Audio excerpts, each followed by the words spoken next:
Hello friends, आज हम जानेंगे स्टैटिकल एनालिसिस का दूसरा इम्पॉर्टेंट क्वेश्चन, सांख्यिकी की सीमाएं।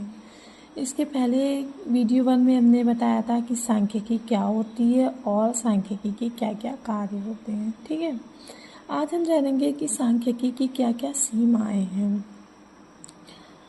तो जैसे कि हम सभी जानते हैं कि सांख्यिकी एक बहुत महत्वपूर्ण विज्ञान है और इसका जीवन के प्रत्येक पहलू में इसकी समस्या का समाधान करने के लिए प्रयोग किया जाता है, लेकिन इसकी अपनी कुछ सीमाएं भी हैं, जिससे परिणाम जो हम रिजल्ट निकालते हैं वो गलत और भ्रामक हो जाते हैं। वो सीमाएं कौन कौन सी हैं, तो चलिए हम जानते हैं। पहली सीमा यही है कि सांख्यिकी समूह का अध्ययन करती है, व्यक्तिगत इकाइयों का नहीं। Statics deals with aggregate but not with individual. इसका मतलब ये है कि सांख्यिकी के अंतर्गत हम प्रत्येक इकाई का अध्ययन नहीं करते हैं, बल्कि उस इकाई के उस समग्र के औसत का अध्ययन करते हैं। प्रत्येक इकाई का अध्ययन नहीं करते, बल्कि औसत का अध्ययन करते। ये इसकी सबसे बड़ी सीमा है। दूसरा है कि सांख्यिकी सदैव संख्यात्मक तथ्यों का अध्ययन करती है, गुणात्मक तथ्यों का अध्ययन नहीं करती। Statics studies quantitative phenomena and not qualitative. सांख्यिकी के अंतर्गत हम जिस चीज़ को संख्या में वर्णित कर सकते हैं, सिर्फ उसका अध्ययन किया जाता है, जैसे ऊंचाई, आयु, लंबाई, उत्पादन etc। इसके विपरीत कुछ ऐसे भी तथ्य होते हैं जिनको हम संख्या में तो एक्सप्रेस नहीं करते, लेकिन उनके गुणात्मक स्वरूप का अध्ययन किया जाता है, लेकिन सांख्यिकी में उनका अध्ययन नहीं किया जाता है, जैसे सुंदरता, चरित्र, बौद्धिक स्तर और व्यवहार इत्यादि। इन समस्याओं को हम डायरेक्टली तो हम एक्सप्रेस नहीं करते, स्टडी नहीं करते, लेकिन इनडायरेक्टली हम इनकी स्टडी करते हैं। नेक्स्ट सीमा कौन सी है? सांख्यिकी के जो निष्कर्ष होते हैं वो असत्य व भ्रामक सिद्ध हो सकते हैं यदि उनका अध्ययन बिना संदर्भ के किया जाए। Statistical results may be misleading and ambiguous if analyzed without proper context of the problem।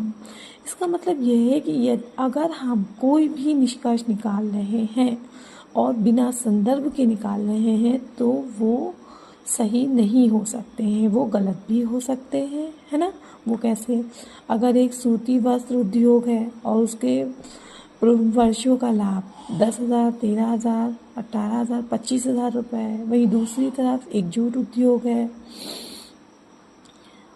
जिसका उसी वर्षों का लाभ 25, 18, 13, 10,000 है, और अगर हम कंपेयर करें तो हम एवरेज देखें कि दोनों ही उद्योगों का औसत लाभ क्या है, एक जैसा है, समान है। वो कितनी?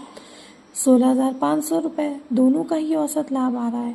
लेकिन सत्य क्या है? सत्य ये नहीं है कि दोनों का 16,500 है तो दोनों की ही कंडीशंस बेस्ट है। कंडीशंस अगर हम संदर्भ के आधार पर देखें तो हमें पता चल रहा है कि जो हमारा सूती वस्त्र उद्योग है उसमें प्रॉफिट हो रहा है, इंक्रीज हो रहा है ईयर बाय ईयर, बल्कि उसी दूसरी तरफ जो जूट उद्योग है उसमें क्या हो रहा है? डिक्रीज हो रहा है प्रॉफिट, है ना, अवनति हो रही है। इसलिए सांख्यिकी के निष्कर्ष असत्य व भ्रामक सिद्ध हो सकते हैं यदि उसका अध्ययन बिना संदर्भ के किया जाए। दूसरी सीमा क्या है कि सांख्यिकी समंकों का सजातीय होना आवश्यक है। Statistical data should be homogeneous. और जैसे अगर हम इन्वेस्टिगेशन अनुसंधान करते हैं तो उसमें अगर हम चावल का ही लेकर करते तो चावल की ही बहुत सारी किस्मों का ही स्टडी करेंगे ना। ऐसा तो नहीं है कि चावल और शक्कर की स्टडी करने लगेंगे। उसी तरह से चलन में मुद्रा की मात्रा है, और मुद्रा की मात्रा है तो वर्षा से तो उसका कंपेयर नहीं करेंगे क्योंकि उसमें कोई संबंध ही नहीं है। मनुष्य की आयु है और उसका मूल्य स्तर से कोई संबंध है नहीं है, तो उसमें अगर हम रिलेशन करेंगे तो वो गलत हो जाएगा। तो इसीलिए कहा गया कि सांख्यिकी समंकों का सजातीय होना आवश्यक है। Statistical data should be homogeneous. पांचवी सीमा क्या है कि सांख्यिकी के नियम दीर्घकाल में तथा औसत रूप में ही सत्य होते हैं। Statistical data are true in the long run and on the average. जैसे अगर हम देखें प्राकृतिक विज्ञान के जो हमारे नियम है वो सार्वभौमिक वह सामान्य नहीं होते हैं। जैसे हमारा फिजिक्स में जो हमारा गुरुत्वाकर्षण का नियम है गया, और रसायन शास्त्र में हाइड्रोजन और ऑक्सीजन का संयोग से पानी बनने की जो प्रक्रिया वो पूरी तरह से सही 100% है ना। लेकिन जब हम सांख्यिकी की बात करते हैं तो इसमें जो प्रोबेबिलिटी है, थ्योरी ऑफ प्रोबेबिलिटी जिसे हम संभावना का सिद्धांत कहते हैं, ये पूरी तरह से निश्चित और पूर्ण नहीं है। क्यों? इसमें अप्रोक्सीमेट टेंडेंसीज होती है, क्या कहते हैं, सन्निकट प्रवृत्ति होती है। अगर हम संभावना सिद्धांत में देखें कि अगर हम एक कॉइन टॉस करते हैं तो उसकी प्रोबेबिलिटी क्या होती है, 1/2 होती है, कि हेड और टेल आने की प्रोबेबिलिटी 1/2 होती है। और अगर ज़रूरी नहीं है कि अगर हम 100 बार उठा दें तो 50 बार टेल 50 बार हेड आए ही, हो सकता है कि 70 बार हेड आए और 30 बार टेल आए, है ना। तो ये संभावना है। तो सांख्यिकी के नियम केवल औसत रूप में ही सत्य होते हैं और दीर्घकाल में ही। फिर छठी सीमा क्या है कि सांख्यिकी रीति किसी समस्या के अध्ययन की विभिन्न रीतियों में से एक है। Statics is one of the methods used for the study of any problem.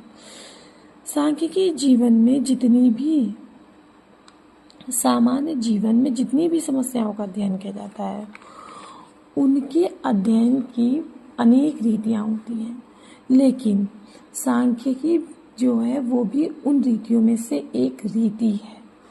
लेकिन हमें ये नहीं समझ लेना चाहिए कि इससे जो भी हम निष्कर्ष निकाल रहे हैं वो 100% सही होंगे, बल्कि उसका हमें अंतरावलोकन व नियंत्रण विधि के द्वारा जो हमने निष्कर्ष निकाले हैं उनकी जांच कर लेनी चाहिए कि वो सही है या नहीं।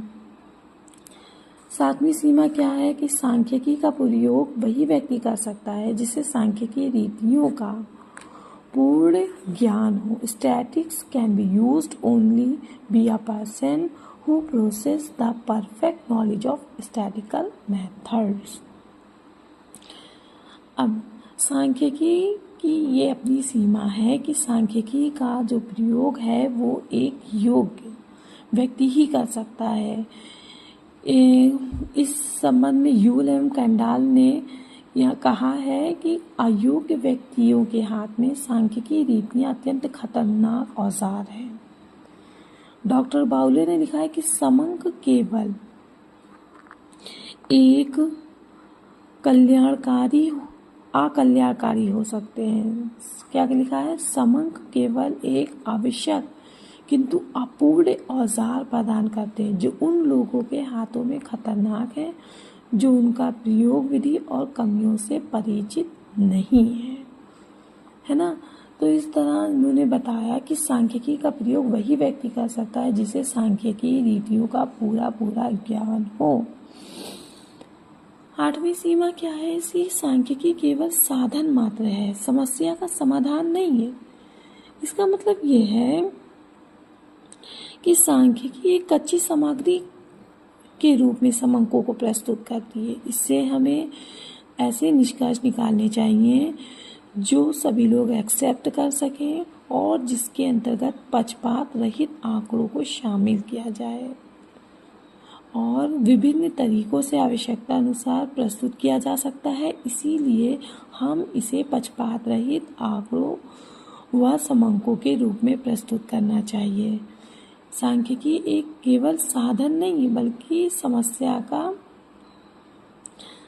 जो समाधान नहीं है, एक साधन की तरह हमें इस्तेमाल करना चाहिए कि एक साधन है, हमें इसको पक्षपात रहित आंकड़ों के रूप में प्रयोग करना चाहिए।